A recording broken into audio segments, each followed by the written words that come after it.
Hey guys, Troy Schuyler here, licensed real estate broker with the Sky team at Keller Williams Realty in Roseburg. Is now a good time to buy a house? Definitely one of the most common questions I get. I have some good news for you buyers out there. There are 5 data-backed reasons that buying a home right now is a great idea, not just my opinion.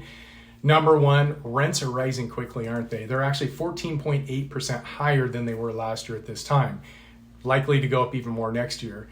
Now you compare that with what you get with a 30-year fixed rate mortgage, you're fixing your principal and interest payment for the entire term of your loan.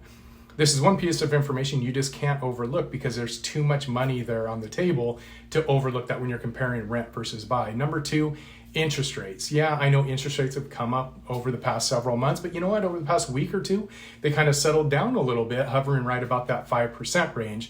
Now, putting that into perspective, over the past 50 years, do you know what the average mortgage interest rate was on a 30-year fixed? 8%. So we're still way under historic averages. So when you're thinking about buying a house, if you think rates are going to go up, buy a house now because it's just going to get more expensive later. If you think rates are going to go down, you can always refinance later. So it's still a good idea to buy a house. So rates should not be your determining factor unless you're just not qualified and you just can't handle it. So rates go up, you know it'll get more expensive in the future. If they come down, you'll refinance because you're never stuck with that rate forever.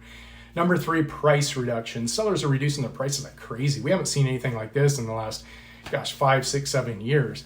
In fact, 19.1% of the listings on the market had price reductions in July. That's a lot. So as prices fall, we're starting to see reductions come in. We don't expect negative appreciation, but you might be able to get a little bit better deal on a house these days. Number 4, sellers are getting more motivated. Again, we haven't seen anything like this in years. Sellers pretty much drove the market, didn't they? It's been a heavy seller's market.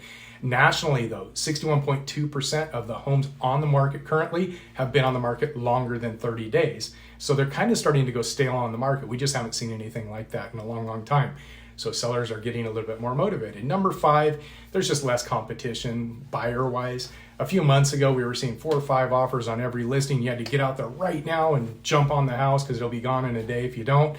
Today, only 44% of the listings that go pending out there are in multiple offer positions. So a majority of them aren't competing anymore. So it's all good news all the way around for home buyers, backed by real estate, real market data, not just a real estate agent's opinion. If you want to talk about home ownership, what it looks like to you, how to qualify, what kind of home you might be able to buy, and where to start, shoot me a direct message, shoot me a text, give me a phone call. I'd be happy to answer those kind of questions for you. You can reach me direct at 541-643-1131. Have a great day. Talk soon.